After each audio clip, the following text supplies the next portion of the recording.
রাধে রাধে। আজ আমি বলবো নন্দালয়ে অক্রূরের আগমন। জন্মজয় রাজা বলেন, কহ তপোদন, কহ কহ মহামুনি, শুনিতে মধুর নিমন্ত্রণ পত্রকারে দিলেন অক্রূর। কোন গোপ গোপীগণে অগ্রে নিমন্ত্রিল, অক্রূরকে নন্দ কি সমাদর করিল। সহজে গে গোপ জাতিবিহীন পরমার্থ, বালক ভাবে কৃষ্ণ পেয়েছে এই মাত্র। শ্রীকৃষ্ণ জগৎকর্তা গোপে নাহি জানে, অক্রূর যে কৃষ্ণ ভক্ত গোপে না নাহি চিনে। মুনি বলে নিপমুনি করহ শ্রবণ, নন্দের নিকটে অক্রূর করিল গমন। নন্দালয়ে রথ হইতে অক্রূর নামিল, হাসি হাসি হাসি কৃষ্ণ দর্শন দিল। দেখিয়া অক্রূর রথ নন্দ যশোমতী, ঘেরিল কতেক গোপী পুরুষ প্রকৃতি। বৃন্দাসহ শ্রীরাধা আসিয়া দাঁড়াইল, তাহা দেখি অক্রূর মনে ভাবিত হইল। পরম জ্ঞানী অক্রূর ভাবেন অন্তরে, অগ্রেতে প্রণাম আমি করিব কাহারে। জগতের কর্তা হরি দাঁড়ায় সম্মুখে, কেমনে প্রণাম আমি করিব নন্দকে। এইক্ষণে বিচারে নন্দ শ্রীকৃষ্ণের পিতা, পিতা বলে ডাকে যারে জগতের পিতা। পিতা বলে কৃষ্ণ যার বাড়ায় সম্মান, কেমনে করিবে আমি তার অপমান।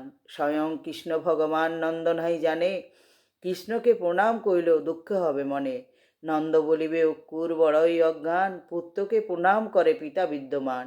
লোকাচার বেদাচার একত্র হইল, কি করি হরি কারে প্রণাম করি বল। ইহা ভাবে অক্রূর কৃষ্ণপানে চাহিল, নন্দকে প্রণাম দিতে ইশারা করিল। অক্রূর বলেন ধন্য কৃষ্ণ দয়াময়, আপনি যে ক্ষুদ্র হয়ে ভক্তকে বাঁচাও। ইহা বলে অক্রূর কৃষ্ণ ভাবি মনে, কৃষ্ণের আজ্ঞায় নমে নন্দের চরণে। তদন্তে গৌবনে রাখি মধ্যস্থলে, প্রণাম করিয়া অক্রূর লোটায় ভূতলে। কহে কবি সরকার শ্রীকৃষ্ণের পদে, দয়া কর দয়াময় রাখো হে বিপদে। আমি অতি অভাজন না জানি সাধন, কি হবে এ ভবে কৃষ্ণ কর হে তারণ। নন্দ বলে কে তুমি আইলে বৃন্দাবনে, কোথা ধাম কিবা নাম শুনিব শ্রবণে। কার রথ লয়ে তুমি বজে কইলে গতি, সত্য তত্ত্ব কও তুমি কাহার সারথি। কি নির্মিতে রথ লয়ে বোঝে আগমন, যথার্থ বার্তা তব কর বিজ্ঞাপন। অক্রূর বলেন মম বসতি মধুপুর, কংসের সারথি আমি নাম যে অক্রূর। মথুরার অধিপতি সে কংসরাজন, করেছেন কংসরাজ যজ্ঞ আরম্ভন। তাহার যজ্ঞের পত্র করহ পঠন, পত্র পাঠে জানিবে যজ্ঞের বিবরণ। রথ পাঠাইয়া দিয়েছেন কংসরায়, রথে করি শ্রীকৃষ্ণের নিতে মথুরায়।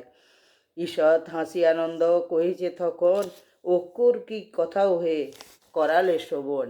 শুনেছি মধুরাপতি সে কংসরাজন, তার সাথে কভু মম নাহি আলাপন। তিনি হন রাজা কংস আমি গোপ জাতি, মোরে নিমন্ত্রণ কইল কংস নরপতি। নাম তার কংস রাজা শুনেছি শ্রবণে, কিরূপ সে ভূপ রূপ না দেখি নয়নে।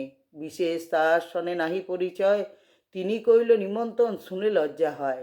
নিমন্ত্রণ শুনে নন্দ সন্দেহ হয় মনে, গোপপুত্র যজ্ঞে যাবে রথ আরোহণে। বোধ করি ইহারে কোনো মর্ম থাকিবে, তা না হলে কেন তিনি রথ পাঠাইবে। কৃষ্ণ হয় গোপপুত্র জানে সে রাজন, তারে লয়ে যাবে করি রথে আরোহণ। বল হে অক্রূর শুনিয়ে কোন বিধান, রাজা হয়ে করে এত গোপের সম্মান। যশোদা বলেন আদ্য দেখেছি স্বপন, অক্রূর নামে থেকে এসেছে একজন। নিমন্ত্রণ প্রত্যয় নিয়ে বজ ভুবনে, শ্রীকৃষ্ণ লয়ে গেল রথ আরোহণে। রাধে রাধে।